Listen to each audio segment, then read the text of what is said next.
In this video, we will explain how to check the expiry date of a gas regulator.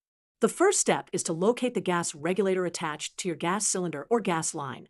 It's usually a small metal piece with valves and gauges. Next, inspect the regulator for any stamped or engraved dates. This date may be located on the body of the regulator or on a metal tag attached to it. Check for any labels or stickers that might indicate the manufacturing date or expiry date. These are often located on the top or side parts of the regulator.